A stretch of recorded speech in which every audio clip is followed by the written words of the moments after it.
Have you ever really thought about how a tiny chemical can just completely take over your brain's most basic survival instincts?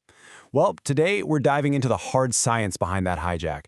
We're talking about how these substances can biologically rewire the very core of who we are. This quote just hits so hard. It perfectly captures that tragic bargain of addiction, right? That initial feeling of comfort, which eventually just sucks all the warmth and color out of everything else. It really sets the stage for the profound biological changes we're about to get into. So how does this hijack actually work? How can some outside chemical get into our heads and mess with the very system that's designed to keep us alive? Well, the answer is that it has a very specific target, our brain's natural reward system. This is the network that's supposed to give us a thumbs up for things like eating, connecting with people, surviving. To really get the hijack, we first have to understand the system it's hijacking. And at the heart of it all is a chemical messenger I'm sure you've heard of, dopamine. The easiest way to think about it, it's your brain's natural "good job" signal. So when you nail a presentation at work, eat an amazing meal, or just have a great laugh with a friend, your brain releases a little bit of dopamine. It's like a chemical pat on the back, encouraging you to do that healthy thing again. This is the brain's normal, balanced state, and it's the exact system that's about to get targeted. Okay, so let's meet the hijackers. Now, while there are tons of different drugs, most of them fall into one of two big buckets. You've got the ones that speed the brain up and the ones that slow it way down. Think of it like a car. One is the accelerator, the other is the brakes.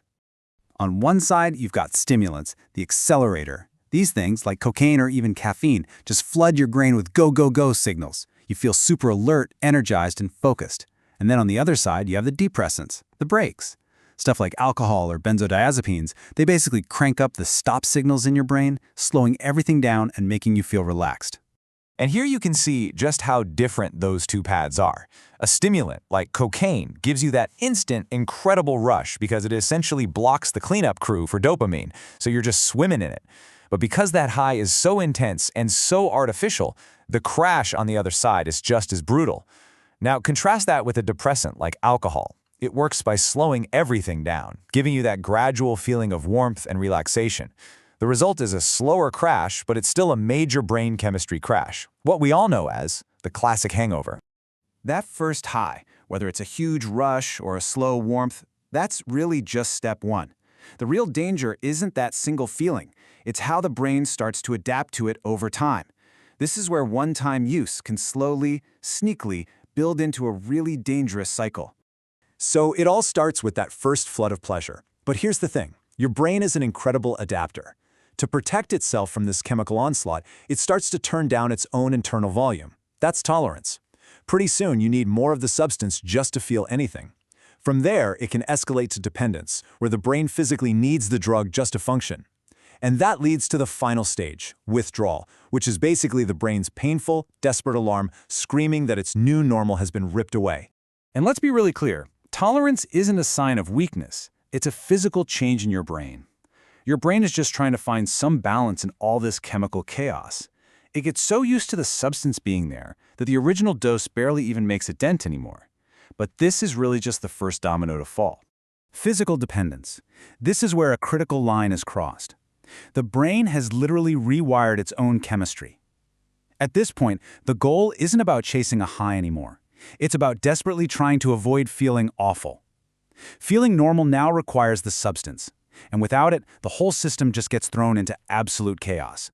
In that state of chaos, that's withdrawal, and it's so often misunderstood as just a bad craving, but it's way, way more than that. It is a full-blown physiological crisis. It's the brain screaming that a chemical it now depends on to function has just vanished. This analogy explains it so well, especially for depressants. Okay, imagine your brain decided to outsource its entire calmness department to an outside company, a pill. It stops making its own calming chemicals because, hey, it's getting them delivered. Well, when you suddenly stop taking the pill, the supplier is gone, and the in-house factory has totally forgotten the recipe. The result is pure chaos and overwhelming anxiety. And withdrawal is brutal because it fights a war on two fronts. First, there's the physical battle. The body's in open revolt. We're talking muscle pain, nausea, tremors. But then there's the psychological torment, the mind's absolute obsession with the drug, this deep, deep feeling that you can never be happy or okay again without it. all because those pleasure circuits have been completely rewired. Okay, and we have to pause here for a really critical warning. With depressants, and this includes alcohol and benzodiazepines, the brain gets used to being constantly slowed down. If you stop suddenly, the brain can rebound with violent, uncontrollable overactivity. This isn't just uncomfortable, it can cause seizures and it can be fatal. This is why stopping these substances absolutely must be done with medical supervision. It is a genuine medical emergency.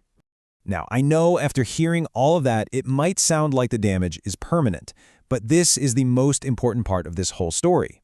It's not. Our brains are incredibly resilient. They can heal. The path to recovery is a real biological process of rewiring the brain back to health. Just look at the journey here.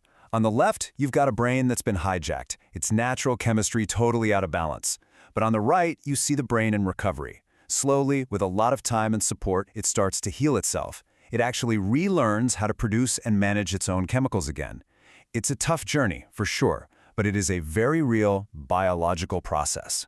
So what we've really seen is that addiction is a disease of the brain. It is not a failure of character, and the brain can and does heal. But that journey looks different and feels different for every single person. So it kind of leaves us with a final, really important thought. Knowing that this is a biological process, how can we, as friends, as family, as a community, get better at supporting people on that long path back to balance?